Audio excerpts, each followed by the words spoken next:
Perfect, you want the emotional and psychological version. This will be a deep, cinematic HFY story focused on telepathic contact, alien fear, and the human soul, with moments of awe, dread, and revelation. It will read like a full YouTube narration-length movie script, continuous, atmospheric, and powerful.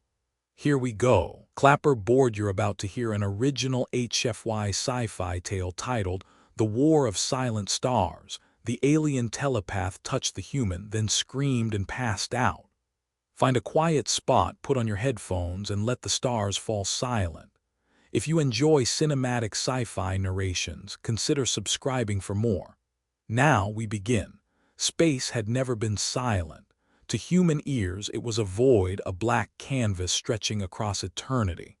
But to the Cathari, the telepathic race from the rim of the Persean Reach, it was a chorus, a living, resonant hum of thought and emotion echoing between worlds. Every mind in the galaxy was a note, every species a harmony, until humanity arrived. Their minds were blank, not empty but silent. A silence so complete it was like falling into the grave of the universe. For the Cathari, it was horror. The first contact happened at the edge of the Virelian Nebula, a human science ship, Odyssey, mapping gravitational currents. The Cathari scout vessel, Irilath, drifted nearby. It should have been a simple exchange, thought to thought, feeling to feeling. That was how the galaxy spoke. Words were primitive, thoughts were truth. But when the Cathari telepath extended her mind toward the human commander, she felt nothing. No emotion, no consciousness, only walls, infinite walls. She pushed harder and then screamed. Her body convulsed. Blood-black ichor streamed from her eyes as she collapsed. Her mind shattered against the sheer density of what she had touched. The human commander, Elias Rain, rushed forward to help, not understanding what had just happened. But every Cathari on the ship recoiled in terror. They felt the echo of her pain, the silence that swallowed her. To them, the human mind was not a mind. It was a labyrinth of fire and void, echoing with something ancient and unyielding. The Cathari fled. Within days, rumors spread through the telepathic web of civilizations of the Silent Ones, of creatures that walked and thought but whose minds were black holes. Creatures that devoured thoughts whose very presence could drive a telepath mad. The Galactic Concord declared quarantine. No contact with humans, no transmissions, no visits. Humanity was cut off from the stars. At first, Earth tried diplomacy. They sent messages, ships, emissaries. No response, not even static. The communications networks of the galaxy had turned their backs. For the first time, humanity was truly alone in a crowded universe. Years passed. The isolation grew bitter. And then the war began. It started with a border skirmish near Proxima Lyra. A Cathari patrol opened fire on a human freighter that had strayed too close. The humans fought back, clumsily at first, then furiously. The first alien warship destroyed by human weapons sent a ripple through the psychic network of the Cathari, the sound of countless voices gasping in shared fear. To them, humanity was a plague. To humanity, the Cathari were a wall to be broken. The War of Silent Stars had begun. Across a decade of blood and vacuum, the war spread like wildfire. The Cathari struck through telepathic coordination, moving fleets like single organisms. Humans countered with machines, algorithms, unpredictable strategy. They learned, they adapted. But the Cathari could never predict them because they could never read them. To a Cathari commander, every battle against humans was like fighting a ghost. There was no signal, no intent, no rhythm. Humans fought like silence itself, calm, chaotic, terrifying. They called it psychic null warfare. They called humans the void spawn. They called Elias Rain, now an admiral, the prophet of silence. But among humans, Rain was simply a man who wanted it to end. He sat alone aboard the Odyssey Roman II, orbiting the fractured world of Teleth Prime, the site of the war's first great massacre. The oceans below still boiled with chemical fire. The cities had been vaporized. He watched the planet spin beneath him and whispered, "We're becoming what they fear." Behind him, his science officer, Dr. Mara Vance, spoke softly. "They started this, Elias. They attacked us first." He turned to her. "Fear started this, not hate. Fear always does." She hesitated. "Then how do we stop it?" He didn't answer because he didn't know. Light years away, aboard a Cathari dreadnought, another figure stood in silence, High Seer Larathi, the last surviving member of the first contact team. She had been there decades ago. She had felt the human mind, and she still dreamed of it. Every night, she saw a figure standing in darkness, a human shape, faceless, silent, watching her. When she woke, she found her mind trembling at the edges. There was no malice in that presence, only something vast, something unreachable. The Cathari called it the abyss consciousness, but she had begun to doubt. The war had taken too long, too many lives. The Cathari network, their great mindweave, was fracturing. Fear was turning to exhaustion. For all their telepathic unity, they were dying of a single disease, uncertainty. So Larathi made a choice that no one dared before her. She sought the silence again. She sent a message not through thought but through radio, primitive, physical, mechanical, the language of the silent ones. It was intercepted near the Terran frontier. It contained only 6 words: "I am not your enemy, speak." When the message reached Rain's flagship, the command room fell silent. No alien had spoken to a human in 20 years. "Is it a trick?" one of the officers asked. Rain stared at the signal readout. He didn't know. But something in those 6 words felt human. He ordered a response. "Then come, we'll listen." The meeting took place in orbit around a dead moon, neutral ground. Both sides came with small ships, minimal arms.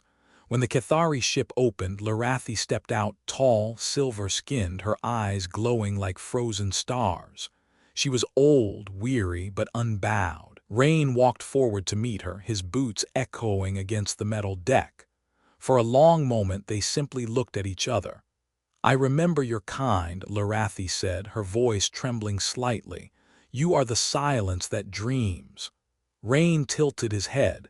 "And you're the voice that screams." Her expression flickered, the faintest smile. "Perhaps." She reached out slowly, telepathically this time, her mind brushing the air between them. Rain didn't move. When her consciousness touched his, she braced herself for the void. But what she found was not emptiness. It was noise, chaos. Memories and sensations colliding like stars, laughter and grief, love and rage, childhood warmth and battlefield screams. A billion voices, a billion contradictions. Humanity was not silent, it was too loud. Her mind recoiled, overwhelmed not by absence but by infinity. Tears streamed down her face. Rain caught her as she stumbled. "Easy," she gasped, her telepathic voice trembling. "How do you live like this? So much pain, so much life." He looked at her calm and sorrowful. "We don't live despite it, we live because of it." In that moment she understood. The silence wasn't absence, it was depth. The human mind was not a whole, it was an ocean. Too vast for the Cathari to comprehend, too dense for their delicate telepathic senses. Where they shared everything, humans bore their worlds alone. She whispered aloud, "We feared what we could not hear, but you carry universes within you." Rain nodded. "And you carry voices we can't imagine. Maybe that's the problem, we never learn to listen." For a brief time, peace seemed possible. The 2 fleets held orbit, watching as their leaders spoke. Scientists exchanged signals, ideas flowed, hope stirred, but war never ends so neatly. There were factions on both sides that wanted the war to continue. The Cathari zealots who called humans the Abyssborn. Human generals who saw aliens as existential threats. The first peace conference was bombed before it began. Thousands died. The alliance crumbled overnight. Larathi barely escaped with her life.